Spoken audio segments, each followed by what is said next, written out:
Welcome to Indian astro science. Indian astro science में आप सभी का स्वागत है। हेलो दोस्तों, स्वागत है आप सभी का। ये एक कुंडली आई थी और इस कुंडली में इस सवाल का जवाब मांगा गया, एक तो मैरिज और दूसरा प्रोफेशन के अंदर सेटलमेंट को लेकर। ठीक है, तो हम इसमें ये खोजने का प्रयास करते हैं कि मैरिज लेट क्यों हो रही, साथ ही साथ प्रोफेशन के अंदर सेटलमेंट में प्रॉब्लम्स क्यों आ रही हैं। तो सबसे पहली चीज जो हम देखेंगे, फर्स्ट हाउस जो है, जो कुछ भी इसमें लाल रंग से लिखा है वो पूरे का पूरा नवमांश कुंडली है। नवमांश का जो लगन है वो 10 नंबर से बनता है। ठीक है, और बाकी जो कुछ भी काले से लिखा है वो ओरिजिनल जो हमारा जन्म लगन होता है वो वाली कुंडली है। जो मैंने यहाँ पे नीले रंग से ये 3 चीजें लिखी हैं, ये मिड पॉइंट्स हैं उन हाउसेस के, और ये चार्ट इंडिविजुअली डिविजनल चार्ट 10 यानी कि दशमांश कुंडली। तो देखते हैं कि क्या ये कुंडली बताना चाहती है। सबसे पहले तो हमने जब देखा तो 11 डिग्री लिब्रा साइन में हमें लगन नजर आता है।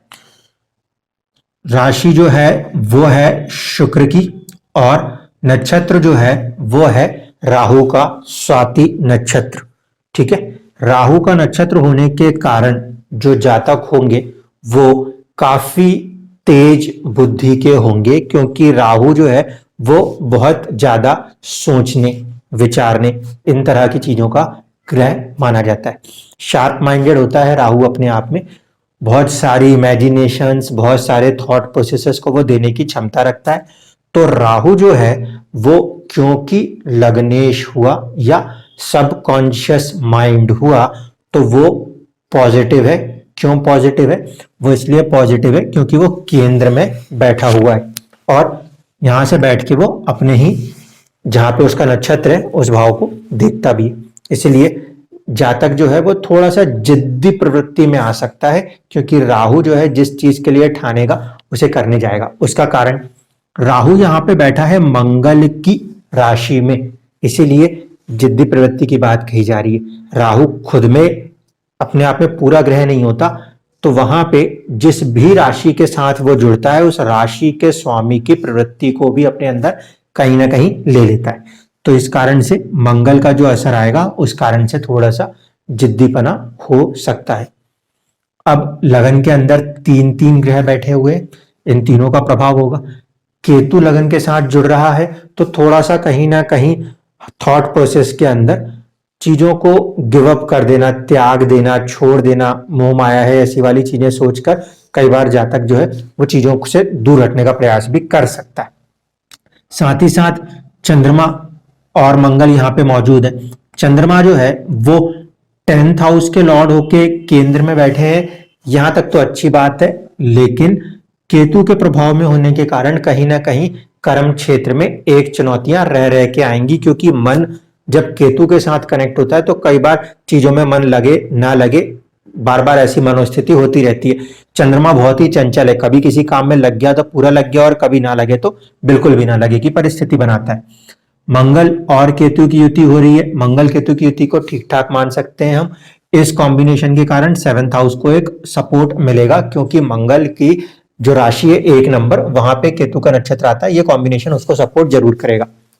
साथ ही साथ मंगल और चंद्रमा की युति को भी हम कह सकते हैं कि एक अच्छी युति है। ऐसा क्यों कहा जा सकता है?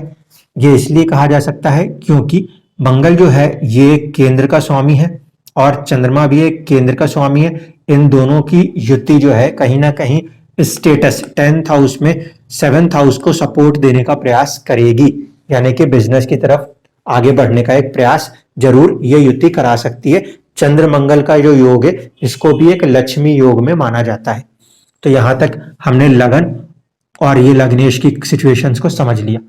अब बात ये होगी कि हमारा जो ग्रोथ है, हमारी फिजिकल अपीयरेंस, तो उसमें मैं बोलूं ये राशि जो है तुला राशि है, इसका मतलब पहली चीज हुई बैलेंस्ड। इसके स्वामी होते हैं शुक्र, ठीक है, वो शत्रु राशिस्थ हुए हैं गुरु की राशि में जाके। दूसरी बात, कि जो हमारी नवमांश कुंडली है उसमें शुक्र कहीं ना कहीं नीच राशिस्थ हो गए हैं, इसीलिए हम ऐसा कह सकते हैं कि किस्मत से कुछ ना कुछ ऐसी चुनौती जिसके कारण इंसान अपनी पर्सनैलिटी में खुल के बाहर नहीं आ पाता जितना उसे खुल के बाहर आना चाहिए। भले यहाँ पे 3 ग्रह नजर आ रहे हैं, उसके बावजूद भी क्योंकि जो वीनस है वो नवमांश कुंडली में नीच राशिस्थ हो रहे हैं, तो थोड़ा सा जो पर्सनैलिटी है वो इतना खुल के सामने नहीं आ पाती। अब बात ये कि मैरिज, तो मैरिज के लिए सबसे पहले हमें देखना पड़ेगा 7th हाउस का लॉर्ड जो कि मंगल है वो अपने भाव को दृष्टि दे रहे हैं, सपोर्ट कर रहे हैं, ये अच्छी बात है, यहाँ पे कोई परेशानी नहीं। मिड पॉइंट लॉर्ड की बात करें तो केतु है, तो ये इसके साथ बैठे हैं, इसलिए यहां पर भी कोई बड़ी चुनौती नहीं, लेकिन केतु है तो केतु कई बार त्याग की भावना या कि नहीं करना या छोड़ देना ऐसी थॉट भी दे सकता है, ये केतु का अपना एक नेचर होता है। तो ये दोनों कॉम्बिनेशन में 7th हाउस तो सेफ है, ठीक है, उसमें कोई दिक्कत नहीं। 8th हाउस को देखें, 8th हाउस 2 नंबर लिखा हुआ है, यहाँ पे जो मालिक होंगे ये है कौन सी राशि, ये है वृषभ राशि, मालिक होते हैं शुक्र। शुक्र इससे कहां चले गए हैं, आप गिन के देखो, यहां से ये 7th होगा तो ये 8th हो जाएगा, अपने से 8th शुक्र का जाना, और शुक्र कारक भी होता है मेल चार्ट में वाइफ के लिए।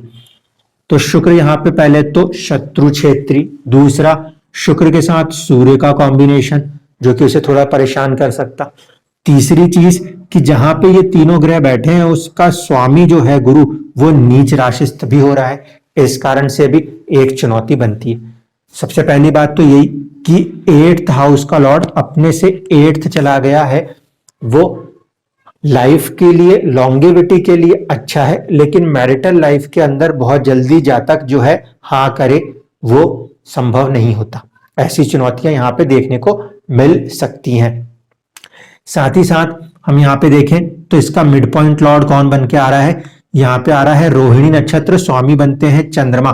चंद्रमा इस भाव से जो कि सुख देने का भाव है, ये कहां जाके बैठ गए हैं, ये केंद्र में आ गए हैं, वो भी लगन के अंदर अपने से षडाष्टक हो गए हैं। तो ना तो सुख भाव मैरिज की हैप्पीनेस का लॉर्ड जल्दी तैयार हो रहा है, ना ही वहां पे अंदर से आत्मा जल्दी तैयार हो रही है, इसलिए भी कहीं ना कहीं मैरिज में एक डिले नजर आता है। ठीक है, ये चीज आप यहां से समझ सकते हो, लेकिन मैरिज हो जाएगी क्योंकि केतु और मंगल का फॉर्मेशन ओके है। हैप्पीनेस में थोड़ी सी चुनौतियां जरूर बरकरार रहेंगी। इसका दूसरा कारण यह भी कहा जा सकता है कि जो कारक शुक्र होता है वो कहीं ना कहीं नवमांश में नीच राशिस्थ है, इस कारण से भी एक चुनौती थोड़ी सी देखने को मिल सकती है। अब बात करें प्रोफेशन के अंदर आने के लिए, प्रोफेशन में आने के लिए हमें किन किन ग्रहों की जरूरत पड़ेगी। सबसे पहले तो 10th हाउस के लॉर्ड यानी कि चंद्रमा की, दूसरा हमें देखना पड़ेगा मिड पॉइंट का लॉर्ड जो कि है शनि, इसके बाद चंद्रमा के ऊपर प्रभाव, इस भाव के ऊपर प्रभाव और कुछ हद तक शनि का प्रभाव। तो चलिए उसको देखने का प्रयास करते हैं। लाल कलर से जो लिखा है उसको भूल जाइए थोड़ी देर के लिए, काले वालों पे ध्यान दीजिए। तो इस भाव के ऊपर 10th हाउस के ऊपर दृष्टि जो है वो है गुरु की, ठीक है, गुरु के अलावा यहां पे कोई दूसरा ग्रह डायरेक्टली दृष्टि नहीं कर रहा। एक चीज इसका मतलब है कि टीचिंग्स हो सकती है, जुपिटर जो है वो किस डोमेन का प्लेनेट है, काउंसलिंग का प्लेनेट है, वो टीचिंग का प्लेनेट है। जुपिटर जो है वो रिप्रेजेंट करता है कभी कभी हमारे को जो सेमी गवर्नमेंट्स या पब्लिक सेक्टर्स की चीजें होती हैं उससे डील करने के लिए। तो जुपिटर की दृष्टि उतनी चीजों के लिए सपोर्ट तो करेगी, लेकिन जुपिटर 6th हाउस का लॉर्ड है जो कि सर्विस के लिए देखा जाता है, और यहां का स्वामी होके वो नीच होना कहीं ना कहीं सर्विस में चुनौतियां देता हुआ नजर आएगा, क्योंकि ये तो स्टेटस का हाउस है, यहां से डिसाइड होती है सर्विस या फिर बिजनेस। तो सर्विस का जो मालिक है वो कहीं ना कहीं नीच राशिस्थ हो रहा है, शनि की तीसरी दृष्टि में आकर थोड़ा सा बैलेंस हो रहा है, लेकिन फिर भी कुछ हद तक परेशानियां प्रोफेशन के अंदर सर्विस में या जॉब में देखी जा सकती हैं। इसके साथ साथ जो हमारा 10th हाउस का मालिक है वो है चंद्रमा, चंद्रमा के ऊपर प्रभाव है मंगल का। मंगल कहां से आ रहे हैं, मंगल आ रहे हैं एक तो 7th हाउस बिजनेस के लिए, या फिर 2nd हाउस जो कि सेविंग्स के हो सकते हैं, बोलचाल की भाषा भी होती है, 2nd हाउस है कम्युनिकेशन का। तो बोलचाल के द्वारा भी, यानी कि हो सकता है टीचिंग्स के साथ जुड़ के काम हो, या फिर बैंकिंग्स के साथ जुड़ के काम हो, या मंगल का प्रभाव लेकर है तो थोड़ा सा कोई फायर एलिमेंट से जुड़े हुए कुछ कामों को भी किया जा सकता है। ये कॉम्बिनेशन इसको सपोर्ट कर रहा है। केतु का इसके साथ कनेक्ट होना कई बार मन में किसी चलते आ रहे काम से थोड़ा सा मन हटाने का काम भी कर सकता है। चंद्रमा की राशि है, बहुत ज्यादा चंचल है, इसीलिए कई बार जातक जो है वो प्रोफेशन चेंजेस को सोच भी सकता है। अब इनके बाद बात करें चंद्रमा की प्लेसमेंट कहेंगे तो चंद्रमा अच्छे बैठे कही जा सकते हैं ऊपरी तौर पे, क्योंकि अपने से चौथे गए। लेकिन चुनौती क्यों खड़ी हो रही है? चुनौती इसलिए खड़ी होगी क्योंकि जो यहाँ पे 10th हाउस के लॉर्ड चंद्रमा है वो किस्मत की कुंडली में नीच राशिस्थ हो रहे हैं। तो कई बार ऐसी परिस्थितियां खड़ी हो जाती हैं कर्म क्षेत्र में जहां पे कि फिर इंसान का मन ना लगे। ये सिचुएशन यहाँ पे डिस्टर्ब करती है, वो किस्मत की कुंडली के कारण डिस्टर्ब कर रही हो रही है। साथ ही साथ किस्मत की कुंडली में देखेंगे तो राहु जो है वो कनेक्ट हो गए हैं आपके 10th हाउस से। राहु का कनेक्शन जो है वो भी कहीं ना कहीं वर्क प्लेस में या तो पॉलिटिक्स को दिखाएगा या फिर अचानक से किसी ना किसी बदलाव को दिखाने में सक्षम होता है। मिड पॉइंट लॉर्ड है शनि, जो कि सबसे स्ट्रॉन्गेस्ट प्लेनेट भी है, और शनि बैठे कहाँ हैं? अपने से ठीक जाके बैठे हैं, 2nd हाउस में बैठे हुए हैं, यानी अपने से 5 घर आगे जाके बैठे। तो शनि का यहाँ कनेक्ट होने के कारण हम कह सकते हैं कि प्रोफेशन के अंदर जो आत्मा है प्रोफेशन की, वो अपने आप को कब स्टेबल करेगी? एज ऑफ 36 के बाद जाके स्टेबिलिटी आती। सवाल ये उठा था कि क्या प्रोफेशन में हम पीएससीज या स्टेट लेवल के जो कॉम्पिटिटिव एग्जाम्स होते हैं उसको देख सकते हैं? तो किस्मत के अंदर से मंगल जो है ये सपोर्ट कर रहा है, जुपिटर जो है वो भी सपोर्ट कर रहा है और दशा चल रही है, इसीलिए हाँ कह सकते हैं एक संभावना है। लेकिन सर्विस जो है उसका लॉर्ड क्योंकि नीच राशिस्थ है तो वो भी बहुत लंबे समय तक चले, इसकी कोई गारंटी नहीं कही जा सकती। ठीक है, क्योंकि ये सर्विस है, कंपटीशन से ये वाला भाव, इसका स्वामी नीच राशिस्थ होकर भले वो नीचता को भंग करता हो लेकिन कहीं ना कहीं वो चुनौतियां जरूर देता हुआ दिखाई देता है। इसके तुलना में जो हमारा 7th हाउस है जो कि बिजनेस को रिप्रेजेंट करता है, उसका स्ट्रॉन्ग ज्यादा पॉइंट नजर आता है मुझे कंपेयर टू सर्विस। अब हम देखते हैं D10 की सिचुएशन क्या कहती है। D10 में आए तो हमने देखा कि शनि जो है वो उच्च के हैं, नवमांश में भी शनि उच्च के थे। ये प्लस पॉइंट है किसके लिए? 4th हाउस के लिए और 5th हाउस के लिए, कि सारी चीजें लेट से ही सही 36 के बाद धीरे धीरे करके मिलेंगी, पर मिलेंगी। सूर्य का नीच हो जाना जो है वो थोड़ी सी चुनौती है, क्योंकि सूर्य नीच होंगे तो सरकारी कामों में बहुत जल्दी से सफलता नहीं मिलने देते। लेकिन सूर्य लाभ भाव के स्वामी हैं, इसलिए एक संभावना फिर भी रहती है, देर से ही सही एक सफलता की संभावना बनती है। अब यहां पे आएंगे तो शनि जो है वो उच्च राशिस्थ हो गए हैं और कहीं ना कहीं उनकी दृष्टि है 10th हाउस पर। ये प्लस पॉइंट है, बहुत ही स्टेबल होकर इंसान आगे जाके किसी एक काम में लग के 36 साल की उम्र के बाद बढ़ सकते हैं, ये इस चीज को श्योर करता है। लेकिन जो 10th हाउस का लॉर्ड है वो अभी भी नीच राशिस्थ है, इसीलिए बहुत ज्यादा हाई स्टेटस हासिल हो पाए ये कहना थोड़ा सा मुश्किल होगा, क्योंकि 10th हाउस जो है वो स्टेटस का लॉर्ड है, वो किस्मत में भी कहीं ना कहीं चुनौतियां दिखा रहा है और कर्म में भी कहीं ना कहीं चुनौतियां दिखा रहा है। इसीलिए थोड़ा ज्यादा संघर्ष का सामना करना पड़ेगा अपने स्टेटस को डेवलप करने में। हम ये नहीं कह सकते कि बिल्कुल डेवलप नहीं होगा, होगा, क्योंकि मंगल की दृष्टि में आ रहा है, नीच भंग करेगा, लेकिन चुनौतियों के साथ ही स्टेटस का राइज होगा। यहाँ पे भी राहु केतु प्रोमिनेंट हो रहे हैं, जो कि नवमांश के अंदर भी हम देख रहे थे हो पा रहे हैं। इस कारण से कहीं ना कहीं चुनौतियां जो है देखने को मिलेंगी, बार बार कुछ ना कुछ पॉलिटिक्स वर्क प्लेस पे हो सकती है।